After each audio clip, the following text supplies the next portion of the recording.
جی اگلا سوال ہے، ساتھی نے حدیث بھیجی ہے، نبی موسیٰ الاشعری رضی اللہ عنہ عن رسول اللہ صلی اللہ علیہ وسلم قال ان اللہ لا یطلع فی لیلۃ النصف من شعبان، یہ والی حدیث صحیح ہے؟ دیکھیے، جہاں تک شعبان کے شب کے بارے میں احادیث کے ورود کا تعلق ہے، وہ میں جس نتیجے پر پہنچا ہوں، مجھے ان علماء کا قول زیادہ قوی لگتا ہے جو کہتے ہیں کہ وہ حدیثیں صحت کو پہنچتی ہیں، جیسے علامہ البانی رحمہ اللہ ہیں اور ہمارے ہند و پاک کے عموماً علماء اہل حدیث ہیں۔ میں علماء کہہ رہا ہوں، عام وہ لوگ جو علماء بنے ہوئے ہیں ان کی بات نہیں کر رہا۔ آج تو اردو پڑھ کر کے بھی لوگ علماء بن جاتے ہیں، لیکن علماء جو ہیں جیسے صاحب تحفۃ الاحوذی ہوں، صاحب عون المعبود ہیں، یا صاحب مرآۃ المفاتیح ہیں، ان تمام لوگوں نے اس حدیث کو قوی اور قابل قبول قرار دیا ہے۔ یا امام اہل حدیث، امام اعظم کہہ لیجئے اس وقت کے علامہ البانی رحمہ اللہ ہیں، وہ بھی بڑی تفصیل کے ساتھ انہوں نے صحیحہ میں بات کی اور اس کو صحیح قرار دیا ہے۔ تو وہ حدیث کی اللہ ان اللہ لیطلع لیلۃ النصف من شعبان فیغفر کل کیا ہے الا مشرک او مشاحن، ہر ایک کو معاف کرتا ہے مگر مشرک اور مشاحن کو، تو یہ دونوں معاف نہیں ہوتی، یہ حدیث صحت کو پہنچتی ہے۔ اور ابن تیمیہ اپنے مجموع الفتاویٰ کی جلد نمبر 23 کے صفحہ نمبر 131 پہ ایک سوال کے جواب میں لکھتے ہیں، ان صلاۃ نصف شعبان، شعبان کی 15ویں رات میں نماز پڑھنے کے والے سے سوال کیا گیا، فاجابہ، تو جواب دیا، اذا صلی الانسان لیلۃ النصف وحدہ، کوئی شخص اس رات میں اکیلے تنہا نماز پڑھے، او فی جماعت خاصہ، یا ایک مخصوص جماعت کے ساتھ نماز پڑھے، کما کان یفعل طوائف من السلف، جس طرح کے سلف کے گروہ یعنی ہمارے اسلاف کیا کرتے تھے، فہو احسن، تو یہ عمل احسن ہے، یہ اچھا ہے، بہتر ہے۔ ابن تیمیہ نے اس بات کو تسلیم کیا، اور غیر مقلدین کے وہابیوں کے علماء نے بھی اپنی کتابوں کے اندر ان باتوں کو مانا ہے کہ یہ رات جو ہے وہ فضیلت والی رات ہے۔ یہ فتاوی اہل حدیث ہے، وہابی غیر مقلدین کا فتاوی اہل حدیث کی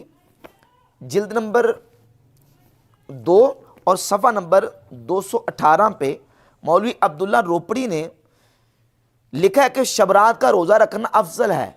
چنانچہ مشکات وغیرہ میں حدیث موجود ہے، اگرچہ حدیث ضعیف ہے لیکن فضائل اعمال میں ضعیف حدیث پر عمل درست ہے۔ مانا کہ شعبان المعظم کی 15ویں جو رات گزرتی ہے اس کے دن کا روزہ رکھنا جو ہے وہ فضیلت والا عمل ہے، کیونکہ احادیث کے اندر موجود ہے، اگرچہ یہ کہا کہ وہ احادیث ضعیف ہیں لیکن بہرحال ان احادیث پر عمل کرنے کو مستحب اور افضل قرار دیا۔ یہ ابن تیمیہ کی کتاب ہے اقتداء الصراط المستقیم، اس میں صفحہ نمبر 626 پہ ابن تیمیہ نے لکھا ہے، ومن ھذا الباب لیلۃ النصف من شعبان، اسی باب میں شعبان المعظم کی 15ویں رات ہے، فقد روی فی فضلها من الاحادیث المرفوعۃ والآثار، اس رات کی فضیلت میں مرفوع احادیث اور آثار صحابہ روایت کیے گئے ہیں، فی فضلها، اس کی فضیلت میں، ما یقتضی انہا لیلۃ مفضلہ،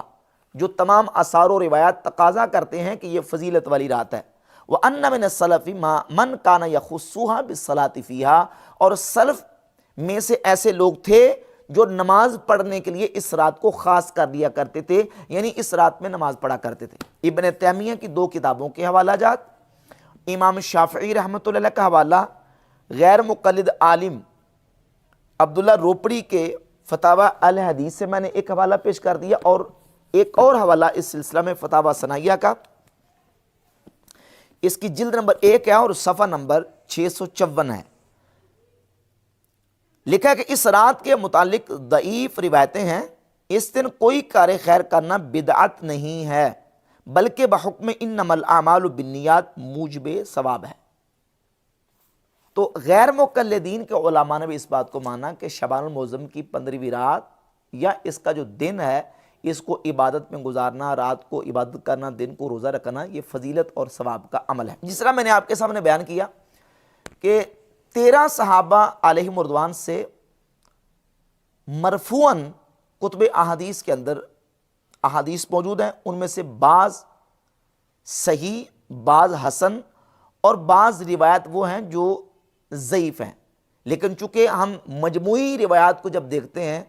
مطابعات و شواہدات کے ساتھ تو بحمد اللہ تعالیٰ فضیلت ثابت ہوتی ہے۔ ایک حوالہ اور اس سلسلے میں ایک غیر مقلد عالم کا پیش کرتا ہوں۔ غیر مقلد عالم ہیں عبد الرحمن مبارک پوری، یہ ان کی جامع ترمذی کی شرح ہے تحفۃ الاحوذی، اس کی جلد نمبر 3 صفحہ نمبر 365 ہے۔ لکھتے ہیں کہ اعلم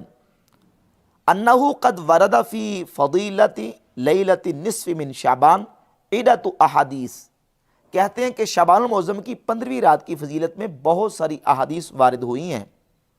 مجموعها یدل علی ان لها اصلا، ان تمام احادیث کا مجموعہ یہ دلالت کرتا ہے کہ اس رات کی فضیلت کی اصل، اس رات کی اصل ہے، یعنی فضیلت پر جو روایت اور احادیث ہیں وہ بتاتی ہیں کہ اس رات کی فضیلت کی اصل ہے۔ تو یہ غیر مقلدین کے علماء نے بھی اس بات کو مانا، اور غیر مقلدین کے ناصر الدین البانی نے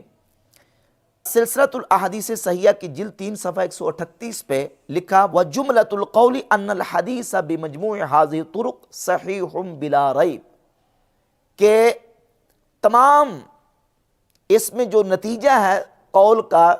اور آخری رزلٹ اور خلاصہ وہ یہ ہے کہ یہ حدیث اپنے تمام طرق کے ساتھ بلا شک و شبہ صحیح ہے،